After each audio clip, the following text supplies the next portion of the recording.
This is Autoline Daily, the show dedicated to enthusiasts of the global automotive industry. What do the car companies know that they're not telling us? GM, Ford, and Stellantis are all slashing costs by $2 billion, mainly by cutting employees. Last year, Ford cut 3,000 jobs globally. This year, Stellantis is going to cut 3,500 blue-collar jobs. And General Motors offered buyouts to 5,000 white-collar workers and just got rid of hundreds of contract employees. The question is why? Does this all have to do with EVs? Car sales and profits are going well, so it's not a reaction to an economic downturn. But maybe that's what they see coming. After all, inflation is stubbornly high. Gas prices are going back up. The Fed keeps raising interest rates, and an uncomfortable number of banks are going bankrupt. Maybe we're trying to read too much into this, but it sure looks to us that the Detroit 3 see something on the horizon that they don't like.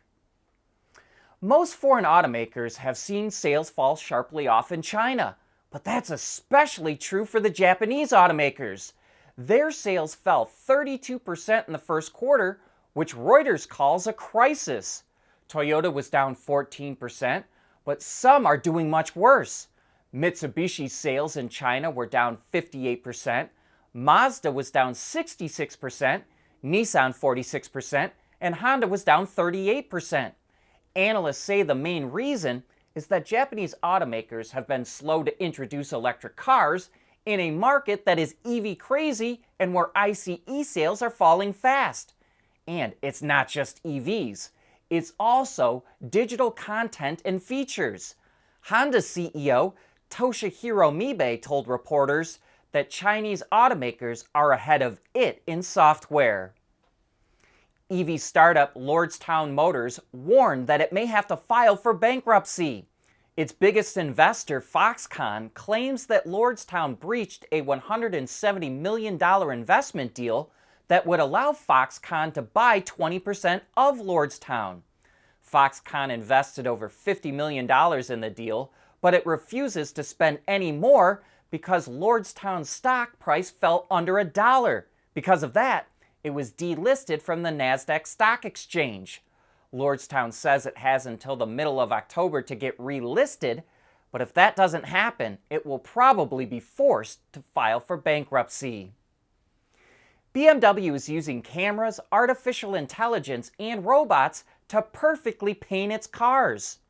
AI-controlled robots sand, polish, change attachments, and switch out sandpaper all on their own. Then cameras track all the progress. BMW calls it automated surface inspection, where black and white stripe patterns are projected onto the vehicle's surface so cameras can scan it and detect any variation.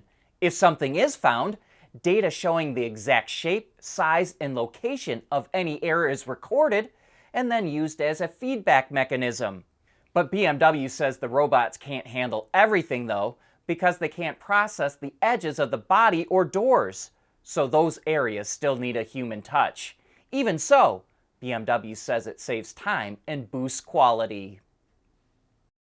We want to know what drives your testing. OTA, connected car, diagnostics, remote testing. Intrepid Control Systems is here to help you work from anywhere. Intrepid Control Systems, driven by your data.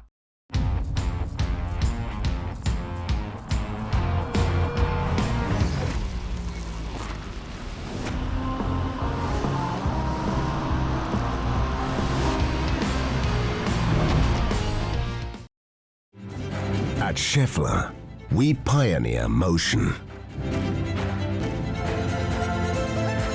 Electrifying mobility, manufacturing smarter, reducing CO2 emissions, making energy production clean.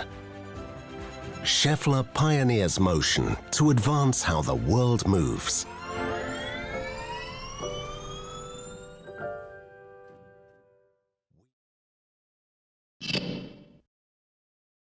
Is the National Council of Corvette Clubs pushing back against EVs, or is it just trying to be safe? I'll let you be the judge. Last November, the NCCC banned EVs and hybrids that use lithium batteries at its competition events. It mandated that anyone who drove one to an NCCC event had to park it at least 30 feet from any structure or any other vehicles. But then Chevrolet unveiled the Corvette E-Ray, a hybrid with a lithium battery. And so the NCCC retreated. It said the ban was all just a big misunderstanding and that it only applied to fully electric vehicles, not hybrids like the E-Ray. But we think it's going to have to backtrack again. After all, it's no secret that a fully electric Corvette is under development.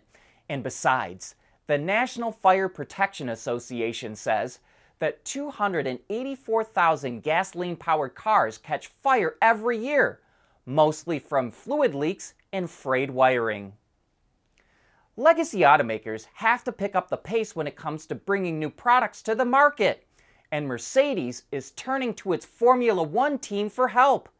That's how it developed the super-efficient EQXX electric car concept that delivers 6 miles of range per kilowatt hour with a battery pack that's half the size of the one in the EQS. And they developed that car in only 18 months. Mercedes typically took 58 months or nearly 5 years to develop a new car. Now it's down to 40 months, and derivative models will be in the low 30-month range. Ford and Audi will get into Formula One in 2026, and General Motors is trying to get in as well. And that's because F1 gives them access to the best engineers in the world who are experienced in designing software-defined cars, developed with digital twins that run on centralized computing systems. As the old saying goes, racing improves the breed. The supplier Gentex, which makes rear-view mirrors, dimmable glass, and lighting technology, is investing in and forming a collaboration with Israeli startup Adasky. Adasky developed low-cost thermal cameras that can make ADAS technology and autonomous vehicles safer at night and in bad weather. Gentex, which didn't reveal how much the investment is worth, will help Adasky bring its technology to the market. We'll also provide a link to an interview we did with Adasky at CES.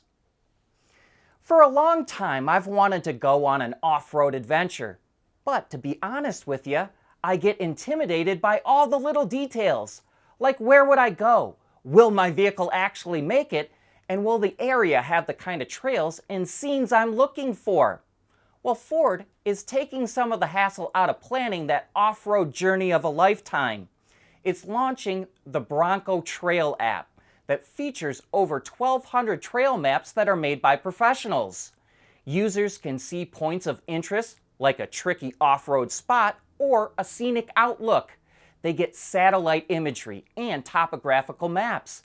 The app will even tell users where to adjust their tire pressure so they have the best chance of tackling the obstacle ahead. It covers more than 18,000 miles in the US, Canada, and Mexico, but the only problem is that right now it's only available to Bronco owners. I wish that Ford would open it up to everyone. But speaking of off-roading, GMC is offering the same off-roading packages that Chevy recently made available for the heavy-duty version of the Silverado. But instead of ZR2 and ZR2 Bison, GMC calls its trims for the Sierra HD, AT4X, and Extreme AEV Edition. They come with a lift kit, spool valve dampers, skid plates, locking rear diff, and all-terrain tires and more. And also like the Silverado, the GMC off-road trucks feature either a 6.6-liter gas engine or a 6.6-liter diesel, which are mated to a 10-speed transmission. GMC says dealer arrivals should start later this fall. But that brings us to the end of today's show. Thanks for making Autoline a part of your day.